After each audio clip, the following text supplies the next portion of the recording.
Before he could act, another scandal paralyzed the presidency.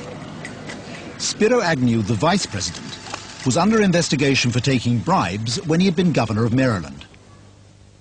When the Attorney General was satisfied there was a case, he briefed the president on the details. I thought the president would be deeply shaken, but his first reaction was, oh God, well, that doesn't surprise me. All the Maryland politicians are like that. Nixon asked the head of the Justice Department's Criminal Division, Henry Peterson, to double-check the evidence. Peterson and Richardson reported back. The case was solid.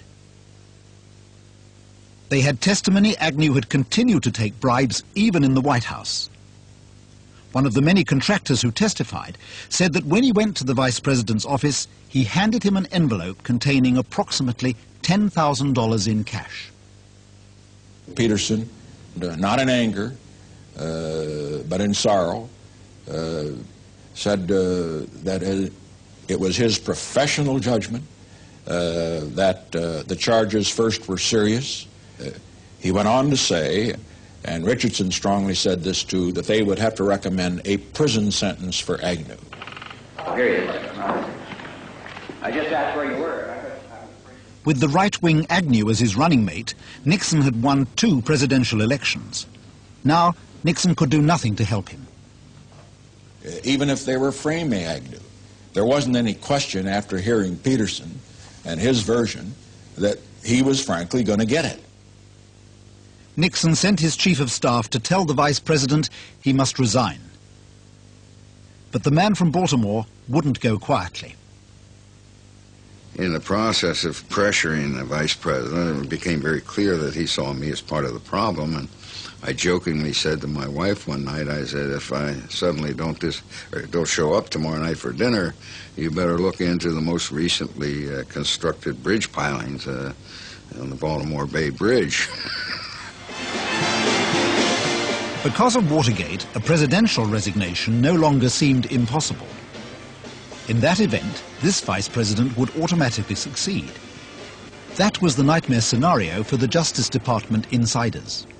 Well, the fear I think we all had was that if we went forward with a prosecution, that we'd have the Vice President of the United States sitting on the witness stand, raising his right hand, swearing to tell the truth when the doors of the courtroom would burst open and in would come somebody saying the President of the United States has just resigned.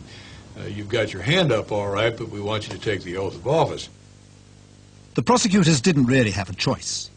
The Vice President had to be brought to justice. But when Richardson and his constitutional expert, the Solicitor General, decided to indict, that is, prosecute Agnew, the President's staff tried to stop them. It went on for about an hour and a half. Neither side gave way at all. And Haig said, all right, let's go see the President. Well, at that point, Richardson and I said we have to stop in the men's room. We didn't have to, but we wanted to talk. And we went in. By that time, the issue of tapes and so forth was so sensitive. We went in and turned all the water taps on so we could talk without being overheard. I don't think it was tape, it was bugged, but everybody was paranoid by that time. And Elliott said, we have to resign if we can't indict Agnew, don't we? I said, yes, we do.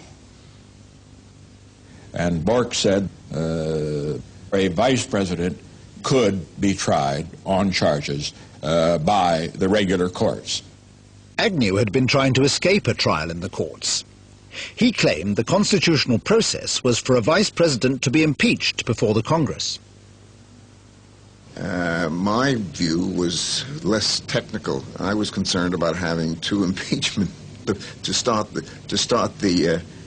have the idea of impeachment in the air, as of an actual impeachment proceeding going on, that it would liable to be contagious. Nixon saw the point.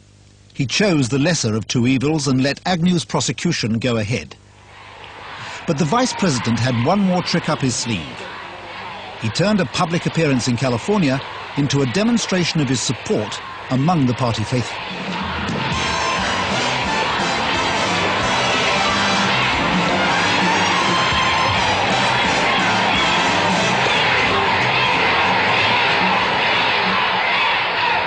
kind, and I can't tell you how much I appreciate the warmth of your greeting. I want to say at this point, clearly and unequivocally, I am innocent of the charges against me.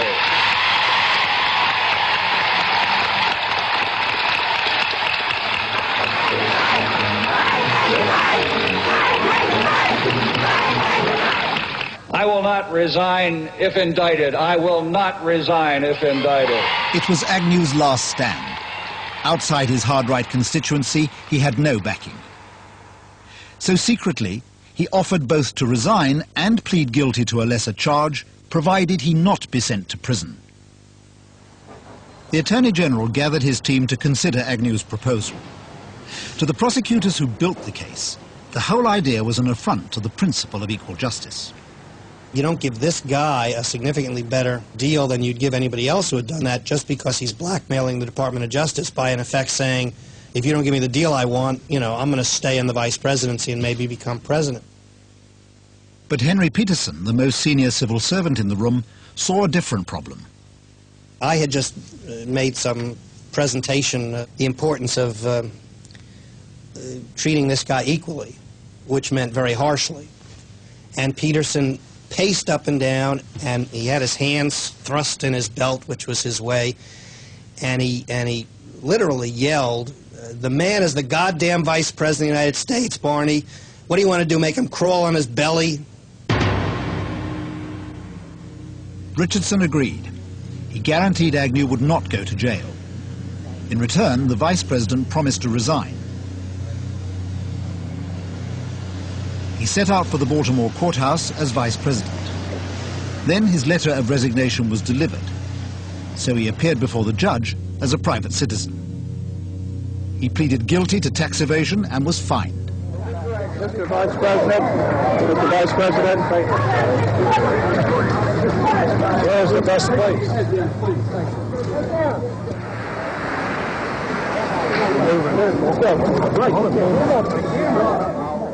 In Agnew, the law had claimed a mighty victim. The president set about making certain that he would not be next.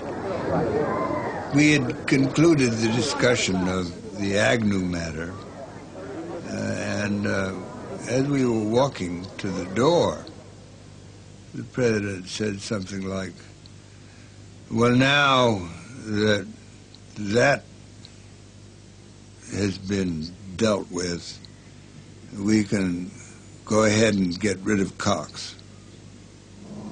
I mean, it was head-to-head warfare. It was a struggle for Richard Nixon's presidency. And he approached his attitude towards Cox was on that basis, not a matter of some disagreement over a legal issue, but it was life and death of his presidency. Cox's demand for the White House tapes was moving to a climax in the courts. He'd won the opening rounds, but the president's lawyers doggedly took the case to appeal. I'd like to be successful in some case, somewhere, sometime. So far, I haven't won a thing. On the day he chose his new vice president, Nixon lost again. The U.S. Court of Appeals ruled against him, 5 judges to 2. The judges said he could appeal to the Supreme Court to overturn all previous decisions in the case, which didn't look likely, or else he had to give up the tapes. They gave the president just 1 week to make up his mind, until midnight the following Friday.